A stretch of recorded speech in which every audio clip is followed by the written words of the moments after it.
नमस्कार साथियों। सपोज़ कीजिए कि यदि आप जो प्रोडक्शन कर रहे हैं उसमें आप जो आयरन चला रहे हैं उसमें आप 60 ईल्ड ले रहे हैं और बाद में आपका ईल्ड 58 या 59 हो जाता है, तो वो कौन से फैक्टर हैं जो इफ़ेक्ट डालते हैं जिसके कारण ईल्ड आपकी कम हो गई है, तो उसके बारे में इस वीडियो में हम चर्चा करेंगे। RK इन्फॉर्मेशन, लाइक, सब्सक्राइब,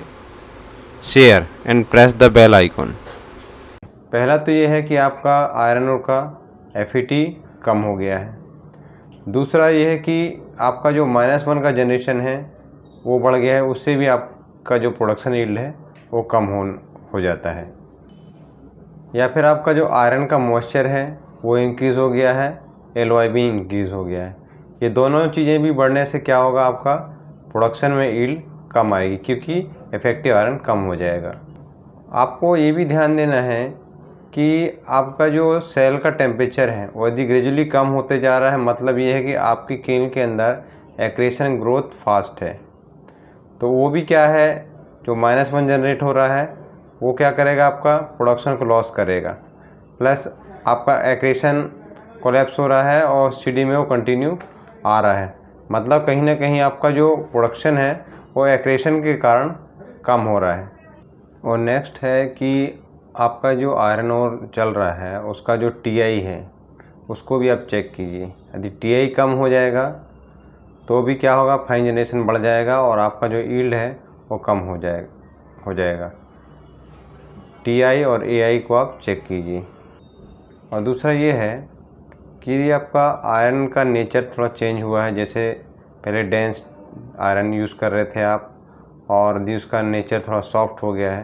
तो भी आपका क्या होगा, उसमें फाइन जनरेशन ज़्यादा होगा और उससे क्या होगा कि एग्लोमेट वगैरह बनेंगे और वो CD में आएंगे, लेकिन वो आपका प्रोडक्शन में काउंट तो होना नहीं उनको,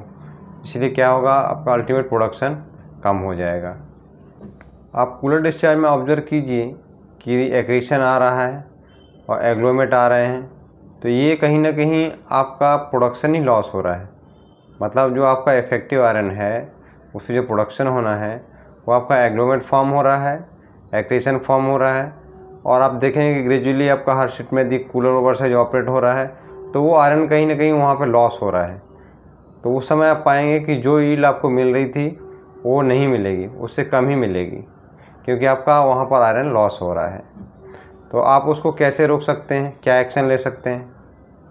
जब कभी भी हमारी किल में रिटेंशन टाइम ज़्यादा होता है तो उस समय भी -1 का जनरेशन ज़्यादा होता है और लॉसेस ज़्यादा होते हैं, एग्लोमेट फॉर्मेशन होता है, तो उस समय आप किल का RPM को इंक्रीज़ कीजिए ताकि जो एग्लोमेशन फॉर्मेशन का टेंडेंसी वो कम हो और जो लॉसेस हो रहे हैं वो भी कम हो। और या फिर आपका जो रिडक्शन का लेवल है वो ज़्यादा है, मतलब जितना रिडक्शन का लेवल हम रख रहे थे उससे कहीं ज़्यादा रिडक्शन का लेवल रखने से भी क्या होगा, ऑक्सीजन रिमूवल रेट ज़्यादा रहेगा और जो DRI बनेगा वो उसका वेट भी लाइट रहता है, कम रहता है, तो उसमें भी थोड़ा सा इम्पेक्ट आता है, मेजर नहीं आता है, माइनर रहता है उसमें।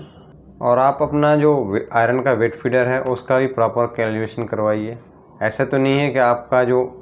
सेट पॉइंट है जितना आयरन फीड दे रहे हैं उससे कम किल के अंदर जा रहा है, तो वो भी इम्पेक्ट डालेगा कि आपको प्रोडक्शन उतना नहीं मिलेगा, आपका यील्ड कम आएगा। आपका जो प्रोडक्ट सेपरेशन बिल्डिंग है वहाँ पे भी देखिए कि सेपरेशन प्रॉपर हो रहा है कि नहीं।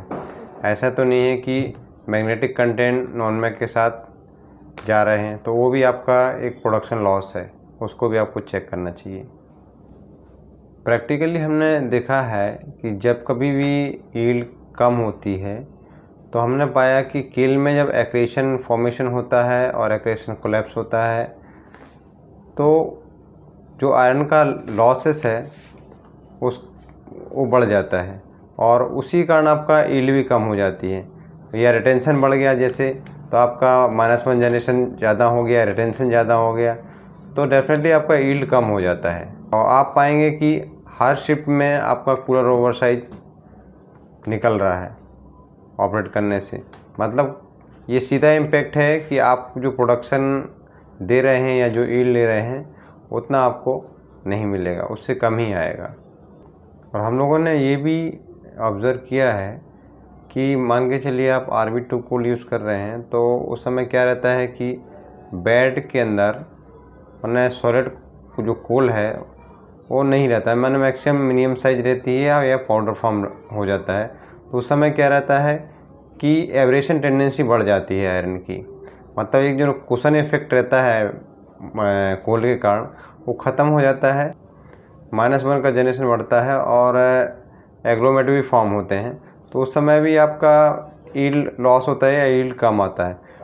उस समय आप ये कोशिश कर सकते हैं कि पूरा RB2 के साथ कुछ आप डोमेस्टिक कोल भी यूज़ करें, ताकि आपका जो किल के अंदर बेड है उसमें सॉलिड कार्बन रहे और एक कुशन इफेक्ट रहे, जिससे abrasion tendency material to material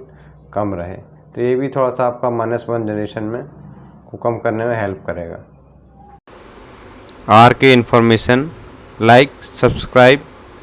share and press the bell icon.